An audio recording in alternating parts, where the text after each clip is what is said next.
It's been a while. Javal, how are you I doing? have a good excuse. I'm sorry. You have a very good excuse. You have the best excuse. What was your excuse, Javal? So, I just want to say that since December 3rd, 2025, the Jaguars they're 4-0 in the Jack Sar era. I'm just gonna leave it at that. I'll get enough. I'll break it down further later. But yeah, Yeah, it's crazy. You're a father now. How do you feel? How is parenthood treating you? I know how Trevor feels, bro. Trevor's a girl dad. Yes, you do. Yes, you That's do. why you have to lock. That's why Trevor has to lock. He has no choice but to lock in. So I get it now, Trevor. No, it's really crazy though. Life has been kind of crazy over the holidays. I work, of course, if you work in retail anywhere, it's wild. Working at, one of the biggest electronic companies in the world for the holidays, it does take a toll on you too. So, you know, uh, we're in a better spot now. We got a couple days off. Uh, yeah, I mean, how about the Jacksonville Jaguars? Like crazy, right? Not even the homer inside both of us kind of expected the season to go where it is right now. It's definitely been just a crazy experience just this year. I just want to say, yeah, this whole month of December is I haven't had a Sunday or I haven't had a Monday or a Sunday ruin or my mental health is in shambles. Like this whole month has just felt like a fever dream. Is it just me? Crazy, yeah. I mean, the last time we uploaded was November 21st, where I asked the question, were the real Jacksonville Jaguars stand up? And that was right after the Chargers game, and we still haven't lost since. So I think we know what the Jacksonville Jaguars are to this point. I'll be right back. Give me 1 second. There's one thing I forgot. Oh, okay. Well, so as Javal walks away again, I mean, honestly, am I shocked that we're this good? I don't think so with the way the season kind of played out.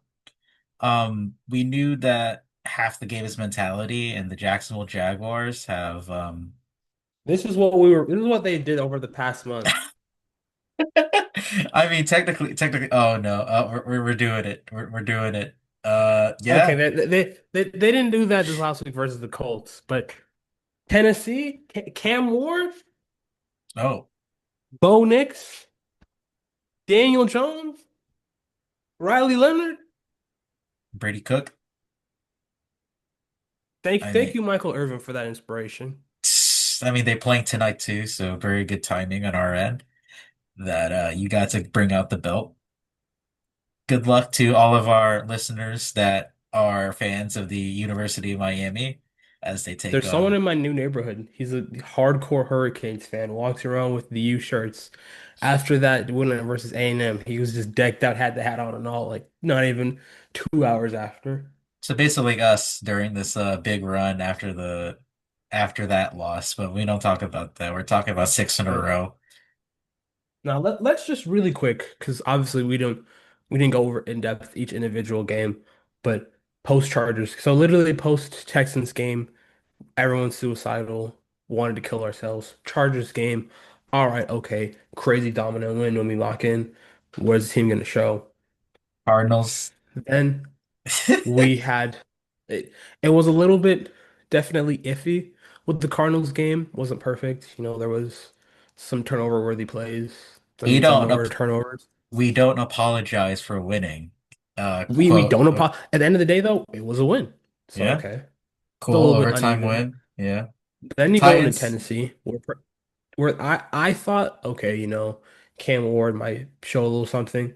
Offense was terrible that game, but they were dog water. Like The that game was stadium over was after lifeless. yeah, that game was over after the That's first quarter. that's I've seen from experience that stadium was lifeless. Titans scored 3 points. Bad coaching, terrible coaching. And then offense was even perfect, but just they controlled like the game just felt over from the whole second quarter when the Titans tried to go for it and then they missed on 4th and 2 because it was kind of a drop. And then the Jags got the field goal, which was based off the Arden Keefe. Like that whole thing, it was 15-3, and you could tell the whole stadium was lifeless.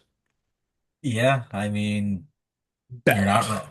then we Yeah. go at home versus the Colts, which That was the last game I've been set to. Yeah, so set our flags at half mast for Daniel Jones. I do feel bad for him because you hate to see someone tear their Achilles, but but they let him go out there if with they would one have beat leg. they would have beat him with they would have adjusted. I mean they did March still, but just 36-19. They just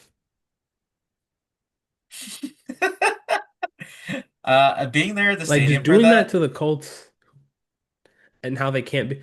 I think the worst part is that out of all games for Daniel Jones to tear his Achilles, it would be the Jacksonville game. uh, I mean, yeah, that game is cursed for them. Like Being, I out was of all games.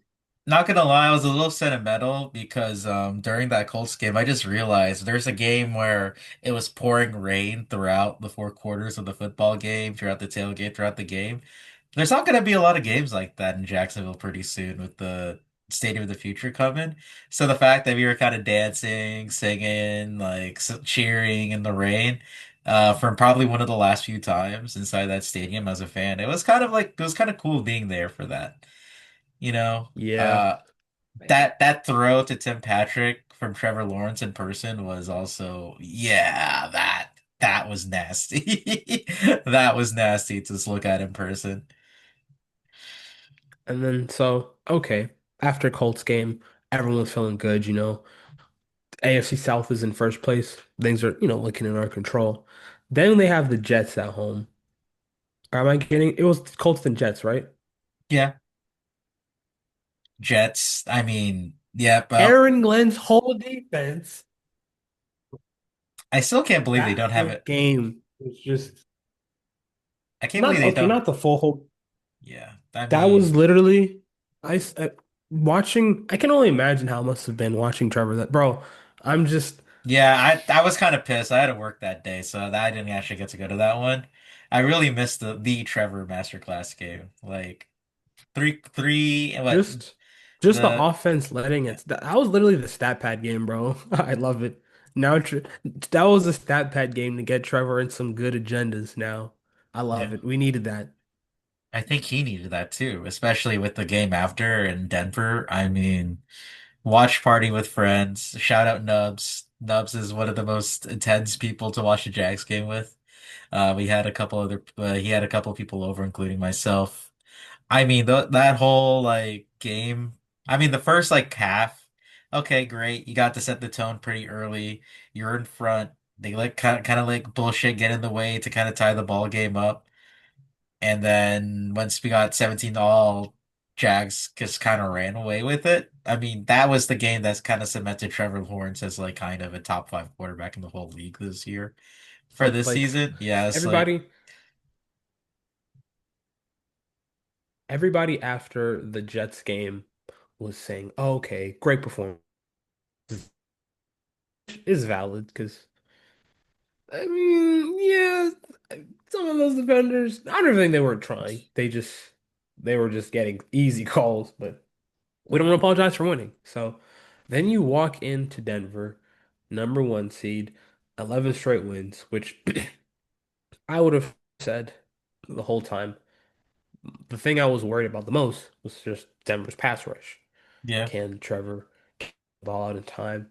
And I mean, the D-line had some wins, but they did not take over the game clearly. They were five, almost went 5 for 5, which is a very close drop, maybe drop by Jacoby. You like, dude, I think the best part too was just the way that one thing I want to talk about is Camp in the second half just comes out and he just knows what buttons to push, man. They always change up something in the second half to get the right adjustments. And that's one thing I applaud them for because in the past, you feel like, especially last year with Ryan Nielsen, there was no ever real adjustments that made sense. It was just kind of the same scheme. But now if they something hurts them in the first half, usually they'll be able to at least identify how it is and how to adjust for it, which has been the biggest part, just being able to, because I mean Denver's not an elite high-powered offense, but they have it's Sean Payton, a very experienced play caller. They have solid, like it's a solid offense, Yeah. but it's not an elite one. And they did what they needed to do, just even holding them just to 20 points in their home stadium. And two, like not even just on the road, but at home. That was kind of shout out to Trayvon as well after the game, saying everybody's gonna hop on the bandwagon. Yeah, fuck everybody but us. That, I mean, like, they wanted to do it for us. I mean, hey, the fact that players share the same mentality as the fans have for, supporting this team many years, when people, think that Jacksonville doesn't deserve to have an NFL team, that's really special when you know that there's a team that wants to represent the city well and wants to, reward the fans that, of course, spend their hard-earned money on this football team every single year. And that does mean a lot. It makes the fans, super grateful that, we are one of the 32 that have a team to call our own. So hearing that after the game from Trayvon, of course it ignites a fire in you to, be as loud as possible when they are here on Sundays or whatever day the Jaguars are at Everbank Stadium. So shout out to Trayvon, shout out to Trevor, shout out to Parker Washington, just shout out to the whole 53-man roster coaching staff. The lunch ladies, everybody that is making this possible right now because it's fun to watch. It really is. Man, it's just crazy because like this whole past season like click in, bro. And just even how they've been able to bounce back an insanely crushing loss and turn that into fuel for this just stretch. On top of already just being able to both start, like it's crazy that this is literally like the 1% outcome that nobody ever saw coming, and we're living in this timeline where the offense is like not only is the offense and Trevor being able to put it together, especially in the passing game. Shout out to Jacoby Myers. That guy Yeah. is the offense. So, and he got paid too already, man. He got an extension. That's how you know that was a fire trade when not even full season and you get extended Yeah, you halfway know through just how because. the Chargers for a long time, like every time, whether it was Philip Rivers, whether it was Justin Herbert, that they always targeted third down to Keenan Allen. It feels like third and Jacoby or third and Myers every That like time. it's Yeah, like it third feels and like it. Myers is he's just so useful in this offense. And then we're just even Parker Washington having some huge games back to Yeah, dude, back that to back. move Parker made to split the double teams on Riley Moss was sick, bro. Like I don't know what's gone in. And then I think like even us too, we thought Parker had talent. So just seeing him finally play for a full season, like this is what you expect to see. But even just him being more confident of trying to be a punt returner as a receiver, seeing that element more in his game, because we never really saw that until this year. As he got more confident in the punt return game, he's able to also put that in this offense and just be a, truly horizontal stretch of you have to cut through side to side. That's huge for getting yards after the catch.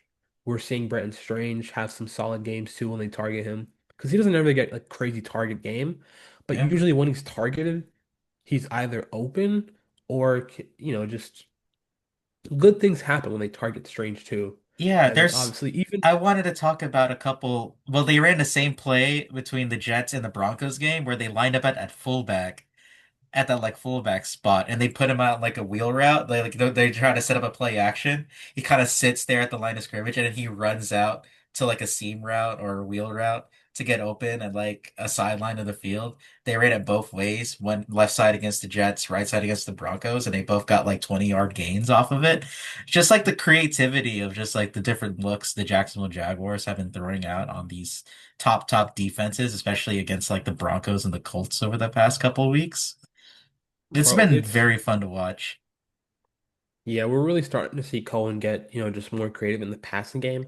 Like those And are just the things. that we were all hoping to see in a modern offensive coach. Like And Trevor is taking control of the offense. You see him, like, especially in the road games against the Broncos and the Colts. He's walking up to the line of scrimmage, block that way, you know, go this way, go that way to his, like, receivers. He's t taking control of the offense in December, going on to January, looking like the quarterback we thought we were going to get once he came in from Clemson 4 or 5 years ago now. Yeah, And I it's mean, I one of my favorite plays that he changed out of was versus the Colts, and it was 2nd and 10, and they had DJ Dallas in there, which I was like, okay, new. I mean, it's only there because Tootin has the injury. Like, okay, Dallas is in there. And then Trevor checked out of the blitz into a run, and they picked up 17 yards. And I'm like, okay, like those, even just that's the kind of play where it doesn't even help Trevor himself, but him seeing the game well enough to identify the right call into a run and like against the blitz. That to me is understanding the offense. Because when you know what play they're calling, you can counter it just by changing the play entirely. And Trevor being able to like do that, like just getting 17 yards on a run they weren't expecting at all, like just those little things are that's the difference. That's what coaching makes, Like that's why it matters. Because if you're well coached, you can identify those situations. And if you're not, then you just run that same play. You don't change it. And if the play doesn't work versus that play, you have to make something happen. That's the difference of this offense, that they have a counter to everything. They're not asking him to do difficult things all the time. And they're allowing him to make changes when the offense needs it. Oh, and this is so Trevor. refreshing. I can't, Yeah, we're talking all positives. Trevor, I mean, this is what we were what is envisioning. happening? We were envisioning this time last year. Like, can we get a head coach that can bring out the best out of everybody? And the fact that, we know we're gonna go where our quarterback goes, and he's looking like one of the best quarterbacks in the league now, with a conference playoff picture that's not gonna have Patrick Mahomes, that's not going to have Aaron Rodgers or Lamar Jackson, that's not going to have I mean, Joe no one's Burrow. really that worried if Aaron Rodgers got in there, man. But like, no, it's just like some of like the big name quarterbacks aren't there in the AFC Yeah, I playoff get what you run. mean. So like with the team playing Man, with his it's hair on fire for like the past month and a half since that loss to Houston, I mean, the sky really is the limit. And we're just believing what our eyes are seeing. This is a really good football team that can beat anybody that's put in front of them. And it's because Liam Cohen finally unlocked the Trevor Lawrence we knew was in there. We never wavered. We weren't gonna fall for, all the talk, all the narrative, all the struggles, seeing all the drops disappear, all the pre-motion penalties kind of disappear, at least, for the most part. You know, the red zone turnovers disappeared until last week too. But like, we see they outgained the Indianapolis Colts by almost 170 yards last Sunday. You and know, they, bro, it's the fact that even when they make mistakes, they're able to adjust. I was They're not able worried to. when we went 10-0 down last week. That's how confident I feel about this football team. It's just like, oh, I I mean, kept my yeah, superstitions up, but I was like, okay, like they can pronounce 14-0 versus the Chiefs. Like they yeah, can come back versus the Colts. It's not impossible. exactly. I was like, And cool. even if Trevor kind of did get it, had a little unlucky, because I'm not going to lie, I don't know how that second throw he threw versus the Colts tonight get picked off, but we don't apologize for wins over here. So but just being able to adjust, man, I think that's really the biggest thing in this offensive execution. As you said, they're cutting down on the penalties. It's not as before in the season when everything was very rough. Since Jacoby, the drops have definitely decreased a huge margin. Um, just doing everything with, you know, the execution, and it's a night and day difference. Like, especially as you said to last year where, you know, everyone wants Trent and Doug fired. Everybody was just miserable. We were just watching to see. Like, I remember even looking at the Buccaneers last year, how, Baker got hot and they were cooking up offenses. And Like, everybody wow. was hurt for them. Like, I think Otton was like their top receiver when Mike Evans and Chris Godwin got hurt, and everybody thought, oh, they're cooked. And Baker just kept playing ball with like McMillan and whoever the hell else he had at like his weapons over there. It's like, damn, whatever they're doing, I kind of want some of that in Jacksonville. Now, I didn't expect it to be taking their offensive coordinator away from them to like do that, but just like seeing like how competent teams are being ran towards the stretch. It's nice that we're part of the conversation now. Yeah, just even just thinking, okay, man, can we just get a coach that can A, have a more modern scheme? Because we were watching such an outdated offense at the time, and No B, can we level motion. up Trevor? Like we were last in motion last year, and I'm pretty sure if we're now like top 10, top five at the very least. Wild So, to see. man, it's like everything that we wanted for to see over like a year, two, and three leave from Trevor, we're starting to really see now. It hasn't even been over a full season.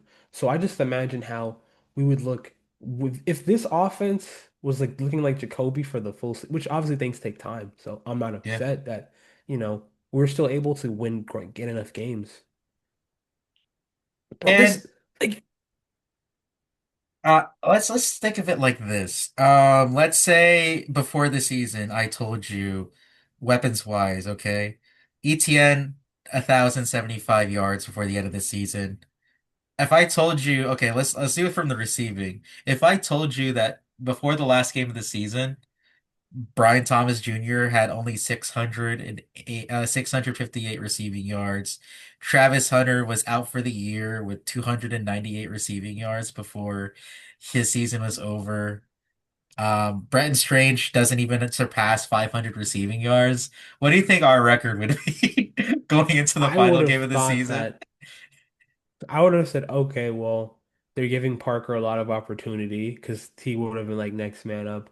And I was like, okay, well, this is probably not so great, like 7-10 or something. I don't, maybe yeah, like Yeah, it's like, do we have like 6 wins? Do we have 7 wins? God damn it. But but like, can you imagine if you told Jaguar fans our leading receiver going into week 18 was Parker Washington going into the final game of the year? Like I'd be, oh, I cool. We I would like have been Parker. Yeah. surprised. But I like, think if you cool. would have said that and we would have been set like 6-10, I was like, okay, like he's like the number one in an okay-ish offense, like whatever. But you saying that and we have amount of wins, I'm like, what? So. Our most was it our leading rushing touchdown leader is Trevor Lawrence and our leading receiving touchdown leader is Travis Etienne. I mean, the Clemson boys really saved our broke ass lives. I mean, Dude, but it's what else can I say? Liam Cohen just being able, and his staff, being able to have a modern and an offense and defensive approach has like everything. Like you could tell this, like everyone knew that the team had talent. It wasn't a completely awful roster last With year. all the first They just, round talent that we have, Hines Allen, Trayvon Walker, Trevor Lawrence, Travis Etienne, Devin Lloyd. These like highly these are like guys that we thought like didn't have talent. Like you said, the talent was there. Like, can we all like put it together? Like Eric Armstead, that's a first round talent, big money guy we brought over. Travis Hunter, obviously, even though we got a half a season of him, that never really truly blossomed to what he could become. He's waiting to be unleashed on this 12-4 football team next year. It's like we have another first round pick. Who would have fucking thought? Like, we're this good without like things coming to fruition like we thought we were going to be. And that's the exciting part.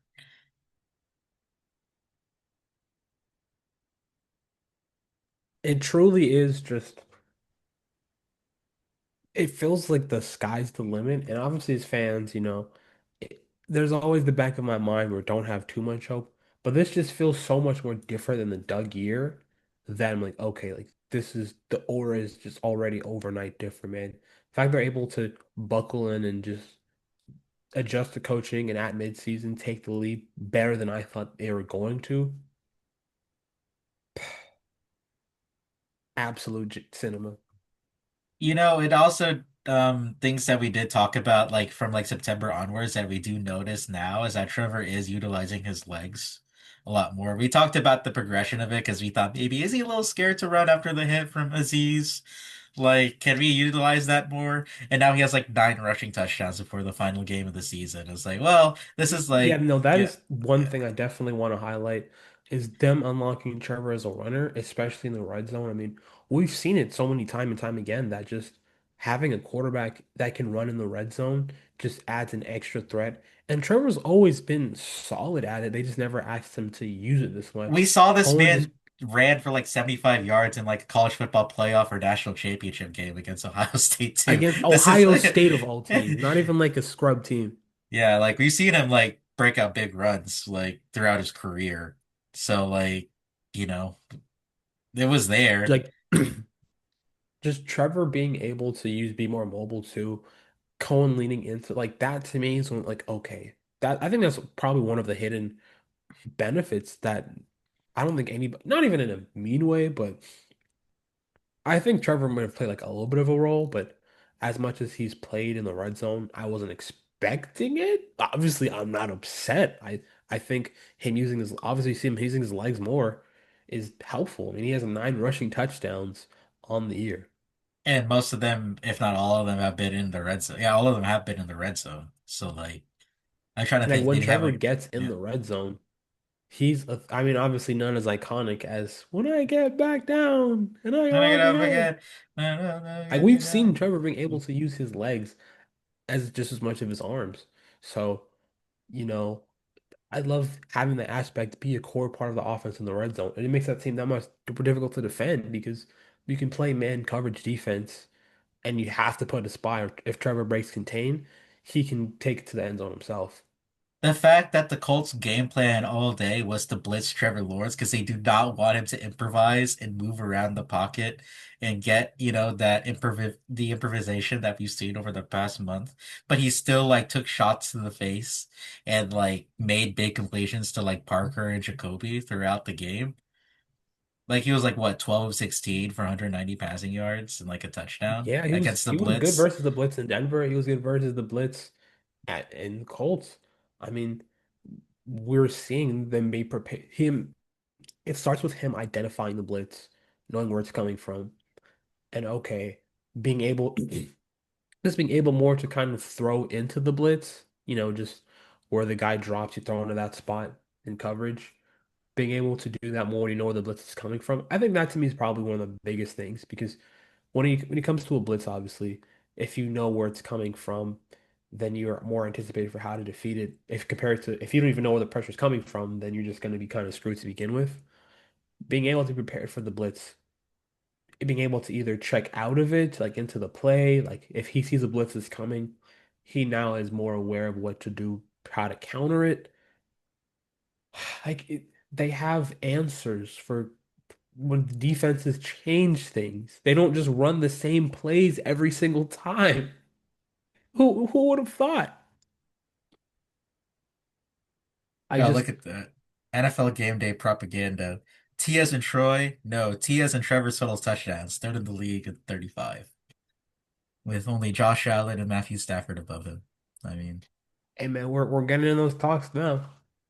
it's So crazy that he's third and Hard Rock's MVP like betting. He's top three at week 17 of the NFL season. he'll win MVP after we win. What? Nothing. Oh, mm. I'm not gonna.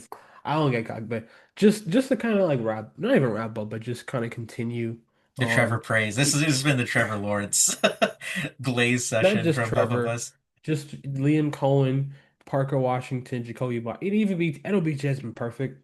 But even I feel even with BTJ Double catching doesn't have a everything. great So game, a lot of teams still try to put their best corners on him, yeah, and because his that does still speed help the offense. speed kills. He is the vertical Like threat. You don't want him because they know he can like I break know it. some people thinking, oh, he can maybe try to trade. I don't. I hope they don't try to trade him, just because No, he's only year he doesn't two have of to a 4 or 5 make a huge like. In the Denver game, the reason Parker was able to go off because Pat Surtain was pretty much on BTJ and sometimes Jacoby.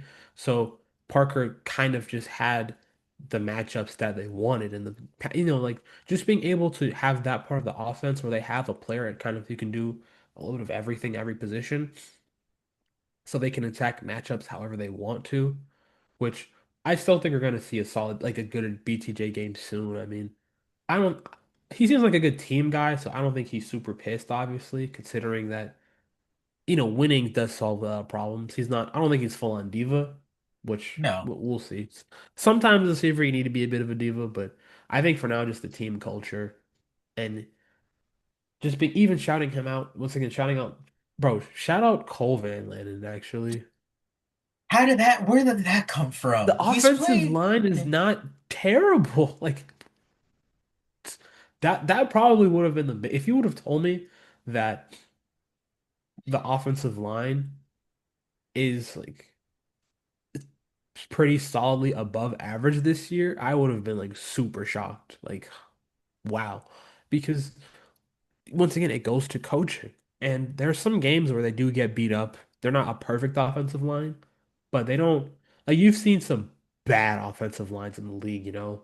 Like they're an offensive line where they may get beat, but they will fight back and it's very few times that they just get outmatched from the first quarter to the fourth quarter because they also try to be physical. And even though the run game hasn't dominated over the past 4 weeks, it hasn't mattered as much. Hopefully, you can see the run game just play a big because I think just for the playoffs, being able to have a balance is going to be key because you don't know what you need to do in a situation. So just being able to be a versatile football team will always help. So even though Trevor is playing well, I'm not saying I don't want him to throw the ball more. I just want them to at least be able to run the ball if they need to more. Because that's really what matters, is being able to run it when you need it. Like if you need a third and two, if you need to salt out a game late in the sets, then you need to run the ball. But shout out Pete Prisco. I'm listening to too much Jags happy hour because like they're winning all the time. But it's It's just making weird you because Pete's not happy. being miserable. Yeah, it's a weird sight when Pete isn't miserable talking about our favorite football team. So, um, Man, we really just live in a time where it really does like once again the sky feels like the ceiling and in fact this is year one and they've had I mean not the worst year, but they've definitely had injuries, especially to even the rookie class who hasn't made a huge impact this year. So even if they just get contributors from the rookie class next year that add on to this team, speaking of Travis, Caleb Ransaw, maybe Milan plays more. I mean, two of them and Jalen Quinton are probably McLeod, gonna have. just like guys that have been hurt like all year. Oh Like, yeah, Jalen McLeod did come back, yeah. so I mean, has he played a man, snap? I just don't think he hasn't played a snap yet, though. He's just been practicing.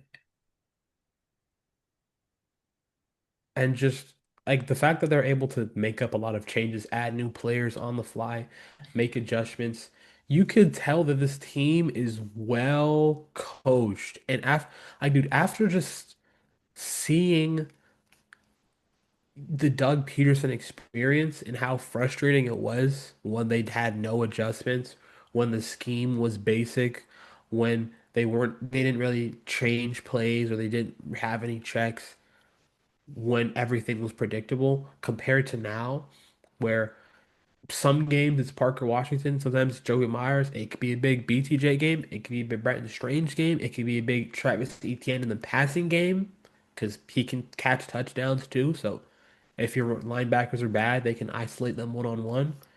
They just have so many different options, and that's same how to what you said with Cohen and Tampa last year, where even when Mike Evans and Chris Godwin were hurt, he was still able to get production because he was able to shift the offense around the playmakers.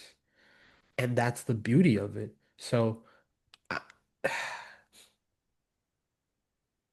I, I still just, this last home game I know is going to be crazy, man.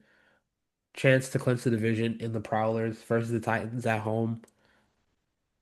I wish I could go so badly. Yeah, I'm so man. jealous. I'll be there for the both of us. I mean, just like I I need said, you to tailgate for me. oh man, I should start hydrating. I should have been hydrating throughout the week. I will be, but You also might I need to can. FaceTime me when you get to the flat, bro. I'm not gonna lie. Yeah, I mean, this is gonna be a wild atmosphere Sunday for sure. But it's out of all these years of misery, man, like just being able to have the literally the best season they've had in 20 years sounds insane. Yeah. I I mean, don't know what's more insane, the fact that it happened this fast, or the fact that like just how much of a transition it was from last year. I think it really is kind of the speed of it. NFL's a year to year kind of league. It also shows other teams that it can be possible. I mean, I guess we did kind of see with Washington last year. New quarterback, new head coach. I mean, he wasn't a first year head coach. Liam Cohen's the first ever first year head coach to take a win from four or less wins to, 12 plus. He's legitimately one Just of one, and he's our head coach. like the crazy part is like Liam's not perfect. Like even as a coach, like he might make a few mistakes every now and then. Yeah. And I feel part of that can kind of just come with experience and game sense. So as he gets more experience as a coach, hopefully he'll be able to be even better in like end of game situations. 'Cause I don't think he's bad, but there are some times where you get his aggressiveness wanting to go for things. So I feel if that's the problem my coach has, and I can deal with above average play calling and execution, then that's the least like that's one of the easiest problems to deal with, in my opinion. The fact that he can hopefully just continue to only keep getting better with play calling and duties. Like, have they hit the jackpot? It is crazy too, because also you kind of see with Chicago and Ben Johnson, who I feel are basically like the mirror image at this point of like the other team that was just bad quarterbacks for a while, hires the offensive guy, and then the play calling and offensive execution. Your quarterback looks better, everything looks better. Like I'm kind And of happy that actually Ben Johnson and Liam Cohen, at least for year one, have both worked out really well. Like this is great. I love to see it. And back to coaching, it's also like the guys that we thought could make an impact for this team being kind of rotated for other guys like De'Ami Brown. He's definitely probably the free agent signing that isn't going to stay out of the most.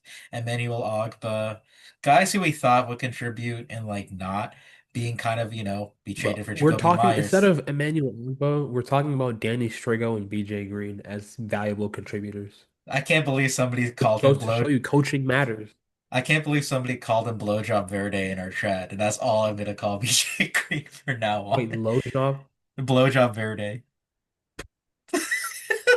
I'm pretty sure that was Irish Jack that did that. So shout out Pino Jack for making that nickname for BJ Green. It's all I'm gonna call him from now on. It's not even a slander name. That's the worst part about it. It's just fun to say. Blowjob Verde. I mean, it's great. But shout out to our guys being contributors no matter where we're getting them from. Man, it's the fact that, the coaching staff and the GMs are able to like we saw what happens. Travis Hunter gets hurt. They trade for Jacoby, may fix the need. Not even just Jacoby, but at defensive tackle, they traded for Kalen Saunders. The need didn't really play that much. And they got good Matt Dickerson and Austin Johnson, random NFL guys. They're able to and what guys that they didn't even plan on at the start of the season as contributors, but they're able to adjust. They're able to adapt on the fly. Like that's one thing where like with Trent, I can't see Trent more than making like maybe one game day trade. He was not the type of guy to really aggressively do week to week margins. Just kind of my players will play better. Yeah. So the fact that Gladstone's able to accept when they've done something subpar and they can do better and they can upgrade, they don't stay complacent. That's what makes a modern NFL coaching staff and an executive office. They're able to see the mistakes week to week, not year to year. Man, I could go on. I could just yap for hours when life is so much fun when your team is good. Buster Brown. I love Buster Brown, by the way. I mean, Shout out to Buster. Okay, yeah, like I hold said, on. we can just a lot of names we can yeah, go ahead. I remember even when Buster got hurt in training camp and Chip was talking like, yeah, they really seem to miss Buster a lot. And I was like, Monteric Brown like that big of a loss. Like I guess he's cool, you know. Yeah, I we thought he thought was he gonna was gonna be be solid. Yeah, like like, you know, cornerback 4, 3, like a good depth piece to have. brother might be He's quarterback one. CB1 at this point. Yeah, I was gonna say he's CB1 on this roster. And Like it's in not terms even of he's CB1 and it's not a bad thing. It's like what is going on? like the secondary, I feel the secondary is full of, which we talked a lot about the offense. We can talk about the defense as well, because even with the loss of Jordan Lewis, we've seen the secondary. They're not perfect, which obviously playing corner is very difficult. So you're going to have some errors, but they're well coached. They're disciplined. You know, they try to tackle, and they're physical. Which, speaking of Monteric Brown, lordy, That lordy. that play against Denver where they ran the trick play and he had to cover ground to kind Oh, of get a chart out. breaking news! Uh, Breaking NFL news. Trayvon Diggs is signing with the Packers. sure, I guess. That's just so random. Oh, injury report is out. Do you want me to read the injury Kind of report? hilarious that both Micah and Trayvon are now in Green Bay. Right? That is kind of funny. You're not wrong. Do you think Micah definitely has an extra room for him for sure for a little But bit? speaking of corners, we'll talk about one I can actually cover. But just talking about the secondary, like Monteric Brown being a valid, which you know once that Pat Bryant hit Bo Nix, that was a hospital ball. If Trevor threw that, he gets slandered for that. Well, Bo Nix did kind of get slandered for it too, so He I'm not did. even hating too much. Then Pat Bryant's okay now, but just bro, like I don't remember seeing a defense this physical since Jacksonville. Like you can tell like they're hitting out there, bro. Not even just him, but Eric Murray, like the way these guys fly down to tackle, like that matters. It's not just coverage, but just how like when the opponents leave the field, bro, are you imposing your will on them? That matters as a defense. Like that intensity Camp was like in the clip that Camp had when he was yelling and he was a Dolphins coach, you can see that energy on the field, how they play, how they hit people, bro. It's beautiful to watch. It really is. Especially like Monteric, seventh round pick, just his profile alone to where he's been as a coming into a free agent, bro. Like he's going to make money this year, and the fact that seventh round pick in 2022, you know, led the SEC in picks but went under the radar, kind of just worked his way up, was solid. He was never, you know, he was always like you could tell there was something there, so he was useful to have in the rotation. I remember the Thursday night football game versus the Saints a few years back when he had some good coverage. I think he was targeted on the last stops of the game, and then he was one of the first players to like wave away. So just seeing his growth over the years, and I mean, last year I don't remember anything about the corners last year because there's nothing to remember. But seeing him take again another leap in this system, he's playing more confident. You know, just that interception he had versus the Jets was insane, by the way. I don't know how he got that. That was like, damn, okay, And then cool. these pass breakups he's had versus Denver, like if the ball's underthrown, then he can really compete for that ball, which, you know, he's not the fastest guy in the world, but especially him playing in zone, playing more to his strength. You know, I think Newsom's been solid. I don't think he's been amazing, but even just in terms of contract length, and he's a free agent and Tyson's not, and being able to salary reasons, and for what he's worth, I think Newsom's been solid. You know, he's competing. I don't think he's the like greatest corner, but I think he's useful to have in the rotation, I'd say. It's just all these guys in contract years too. We're gonna have to make some tough decisions when the season's over, but you can get Yeah. to And that then when that even time also comes. shout out Jarian. Two weeks in a row with the pick, who I was always a big fan when they picked him. And I thought he was gonna be a good player last year. And he, you know, he was solid. To coming off start this year, he kind of was disappointing. You know, I thought we didn't really see him in the rotation for a while to start. But he kind of worked his way back into the rotation. And then Jordan Lewis goes out and Jar's in the slot full time. And we're seeing him make plays. You know, the interception he had where he just kind of ran the route, had the perfect timing to jump in the air, get the ball versus Bo Nix, man. That was beautiful interception. The way he broke on the ball. I'm so mad Josh Downs stopped it from being a pick six. That would have been an amazing highlight. I know he wants a touchdown too. But Jarian, like you can see when Jarian plays with that attitude, like Jarian is a player with aura. Like you can tell he's one of those players like he loves football. So when Yeah. he's making plays and he's competing, it's kind of just infectious. And I think him playing well is also important. I Seeing the thought well, I also thought just the hurdle curse being broken against the Broncos too is pretty funny. that was hilarious. The hurdle curse, But you know what bro. happened to the hurdle? The team that did the hurdle has won the Super Bowl. I'm just saying. I'm just saying. I'm just saying. I'm just saying. All right. But other than that, yeah, shout out Jerry and Jones too. Man. He's been. bro, even like one last thing. I remember I saw a tweet and it was someone was like, "Oh, next year," because we never really got to see Travis at corner, Buster at corner, and Jarian full time. Like if Cam's here next year, which hopefully he gets to stay, those three guys in zone like just flying around is going to be so fun to see, bro.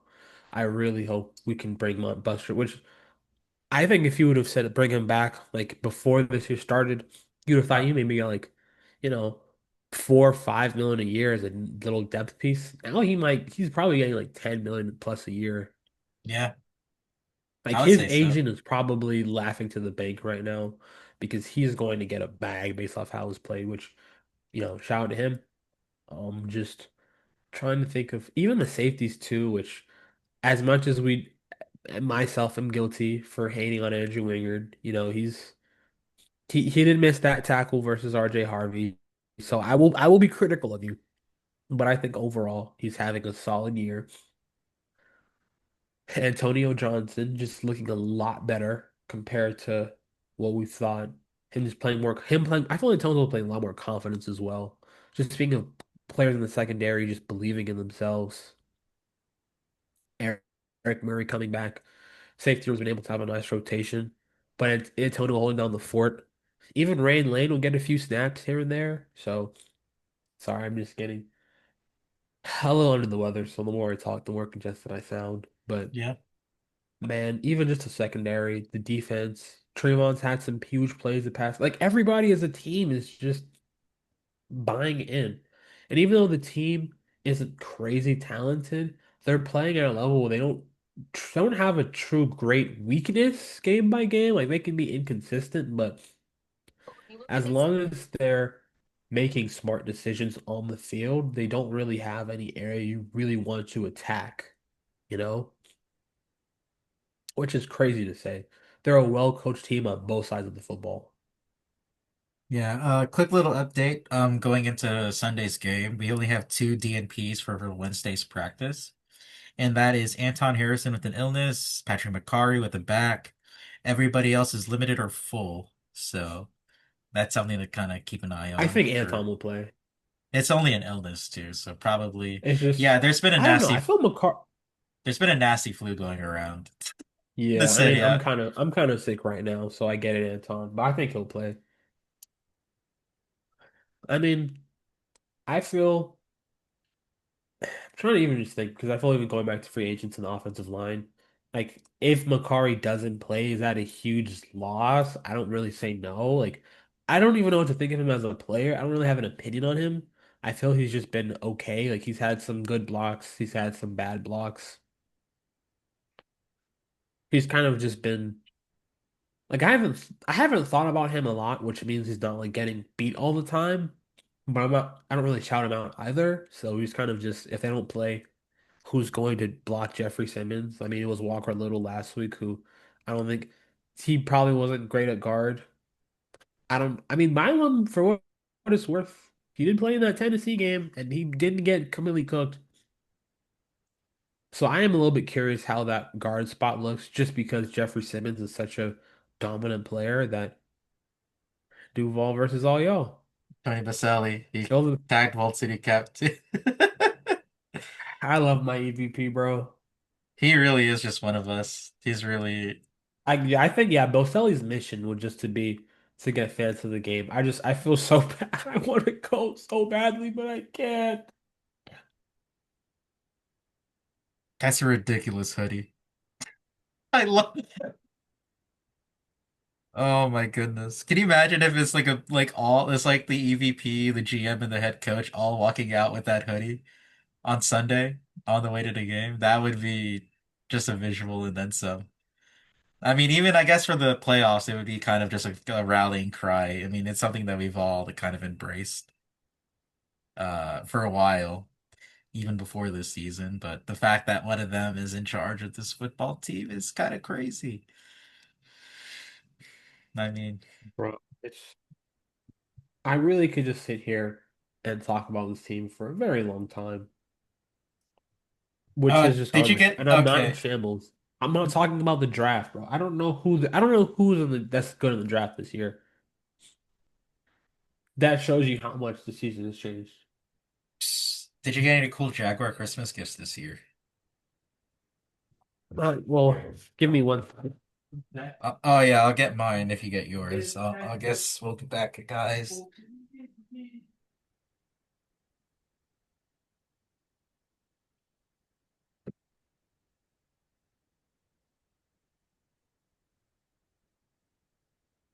On the first day of Jacksonville City, gave to me one Santa t-shirt. Had to. That was clean. So, Shout out to my brother. He had a 50% or 40% off team sale for being an employee at the stadium. And I had to treat myself. This will debuted on Sunday, but I mean, yeah, had to get the Mitchell and Ness Vaselli jersey. Good timing on the post. Yeah, this is debuting on Sunday for the last throwback game of the season. bro, I feel like more than anybody. I think I actually like this is we haven't talked about Tony a lot this year, but I do think the work he's doing behind the scenes, like you can just feel the energy being restored in this franchise. And I do think Tony has actually played a very important role in just helping trying to keep the team motivated. He's just basically like the Tom Coughlin of the team in like a new school way, basically. Yeah, like Where I just feel he's just trying to make he's sure that everybody like because you can tell more than anybody, bro, he wants to wear that shirt at a Super Bowl parade so badly. I mean, he is our Hall of Famer too. So like everything that we thought like going into the year, this is I Like just the way that Tony's has belief in the team, but also just like I think kind of he wants it personally, too. I'm not saying I think that's a good thing. definitely a very good Like he thing. will do everything he can to make this franchise a winner. Super Bowl winner, not just a winner. They want it all, then you can tell. He's one of the only players who knows how it is to build some level of stability. He wants to build that for our team. He wants to be able we can have multiple seasons of stability, which hope and it's just shout out the whole organization, man. It's just I want to do another game after last week just so I can I don't want to jinx anything. I'm not, we'll see what happens next week. My eyes think that they will win this game, but division games aren't easy. So No, Jeffrey Simmons is a beast. Titans have a solid D line. We'll just I guess just going to my predictions real quick for the game. I'm just really curious how much of the time do they want it? Like, are they all just checked out? I don't think they're going to be checked out, but I do think the Jaguars will want it more. Yeah, like Um, I'm not worried about the Jags being checked out. Like, focus the Jags, they kind of have. I mean, they have to win this game, so they're going to try their effort. And I'm just curious because interim head coach, you know, I think there's definitely like Jeffrey Simmons. He hates playing in Jacksonville. We can tell that, so he's gonna try to go off. I think Cam Ward's gonna try to have a good game. I'm just more so not even trying to make insults. I'm just curious where if the Jags are in a world where if they get a lead, like let's say at halftime, let's just say even the last halftime of the game, it's 15-3. Are the Titans gonna come out in the second half playing with their like on fire, trying to win, or are they gonna say Cancun in three? I'm just not even trying to make fully jokes. I am just actually very curious. Are they going to try to play hard the whole game? Is Mike McCoy going to? Because when you have a lot of players on a rookie team, their last game of the year, at least these guys are young, so it's not like a team of It's just old guys. I think it's the NFL. They will play hard because some people are playing for incentives. There are actually two people playing for incentives, but nothing that's too out of the Because picture. Not like not in the star players. Look at Sebastian Joseph and Van Jefferson. Van Jefferson gets 100K for a reception. I'm pretty sure he'll get that. you'll get like a screen or something at the very least. They'll throw him something basic. I mean, Oh, but I if you want to know feel for the Jags, Eric Armstead, he needs 1.5 sacks for $1 million. And Austin Johnson, one of those rotational interior defensive linemen we talked about, he needs $250 for 1 sack as well. Or, one I'm sack or 20. Tennessee's offensive line is you can get a lot of sacks on that versus that. I'm just saying. So even because that's my thing. Even going back, I thought Cam Ward was playing better than what he was worth, and he played terrible versus the Jags. I thought he's played pretty solid over the past few weeks. I mean, we saw versus San Francisco, the game was not handled by like Titans defense was coached by the fine 49ers, which a lot of teams are, but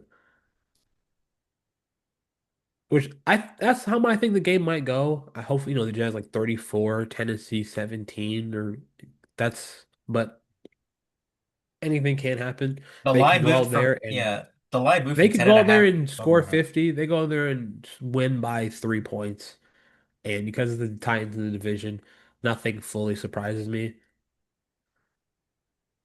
All I hope for, end of the day, which you don't apologize for, is a win.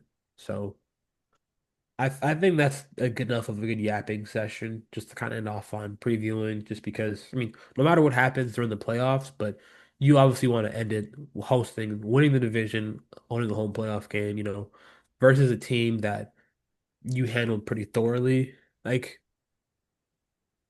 and you want to send the fans off in the Prowlers, because this might be the last time seeing the Prowlers for a long time. You want the fans to see a good show. So, I know no matter what happens, the Jags are going to, at the very least, like just try to give their biggest effort because they wanted the fans to have a good time. They were the Prowlers for special occasions. So they have to remember that this is a special occasion for a reason. And Vasily will say, "Hey, this is the team we hate the most historically." I mean, they had that fucking fire. That first game against the Tennessee Titans was kind of hilarious because of all the extracurricular activities. I kind of expect that to continue again on Sunday. Like just it, that's why I know this team is going to get excited to face the Titans tomorrow just because of everything. Like Prowlers, you're gonna have Baselli just showing them clips of the Titans throughout the years and how much they don't like them, which once again Tony is building that culture. And then even just also, yeah, by the way, if we win this game, we win the division. And then the team that they probably hate the most is right behind. Like just everything that's building up. I know they're going to come out and just play. They're going to come out with 100% effort. Like they're not going to be checked out because they don't care about Cancun. They care about Santa Clara. Yeah, So, but just but gotta go Cohen one and also 0 each said, week. yeah, That's all Cohen that said matters. I mean, they this don't. is the most important game in franchise history. Unironically, but actually kind of like ironic. I mean, this like it's they said in the All I have locker to room say, too. They don't talk Well, about Pete, goals. this is the most important game in franchise history, Pete. Here's what I'll tell you why, Pete. You gotta say the Baselli accent. Shout out Tony though. I mean, they don't even talk about goals right now. They just want to beat. Well, they said they just try to get better every single week, and it's week 17, which is like, damn, they really are just like whatever's ahead of you is ahead of you right now, and what's ahead of us is a team that we fucking hate with the Indianapolis Colts. So let's keep the That's all I hatred ask for, going. man. Clean game. The Jags win. Let the fans celebrate with the Prowlers, because who knows the next time we'll see them, and probably not for a few. I mean, they'll have alternates, but also, dear God, if you're hearing this, please, please, please never let the Jags play a playoff game in the white uniforms. That's all I'm asking for. Please, I don't, can they just have change the alternate rules in the playoffs? I will be so personally upset if we have to go on the road and wear the white uniforms in a game that's going to be played. Like win or lose, the playoffs are going to be played for a very long. Like it's a playoff game. You're gonna go back to that on YouTube. I want to be able to watch that quality with good uniforms. Like, please, even if you have to wear the black ones as an alternate, I will take that. Just not the white ones, please. It'll be either the teal or the white ones. It's the NFL mandated rule. Because You know this. I feel every time that they wear the white uniforms, the games are always closer.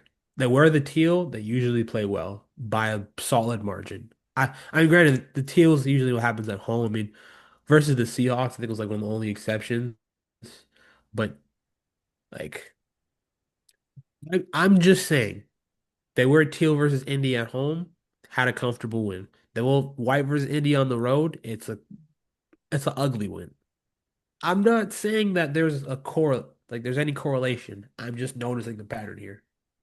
They wore teal versus the Jets at home, belt. Wore teal versus the Chargers at home, belt. It's the all I'm teal just as saying, well. It's the all teal as well. They don't wear any other combinations teal on white, teal on teal. If it's not the throwback. I'm just noticing a pattern. That's all. But all right, my friend. I think hopefully we'll have a time to do another recap after a hopeful victory Monday. But T-shirt and hat end of game. the day, it's T-shirt and hat game on Sunday. the So last episode of 2025. So, man, just to every Jags fan, this year's definitely been a roller coaster. How it started to how it's finished. So, just hopefully 2026 is better, good things to come for the fan base. We can start to build a winner, start to build some consistency, and we can have some smiles around. And as you said, the prophecy of us winning a Super Bowl as we move to Orlando, it feels closer and closer, actually. But hey, the it, Jags winning a Super Bowl the year they don't even play in their home state. you know what? It's not over But, yet. well, I mean, hey, it happened this year, so you never know what's going to happen. We've never talked this delusional in podcast history before, my friend. And Let's it's not let's even enjoy this. delusion. It's in front We of have to us. enjoy. Yeah. For once, I'm not the optimist anymore. It's just too. I The mean, the it's pessimist. not. I'm not the You're on the pessimist. It's just there's just two optimists on this podcast. I'm not the pessimist to counter your optimism. It's just two. There's no yin and yang. It's just yangs or two yins. I don't know which one yeah. optimism would be, but Look at us. Look at us. Who would have who thought? would have thought? Liam Cohen changed our broke ass lives. He really did.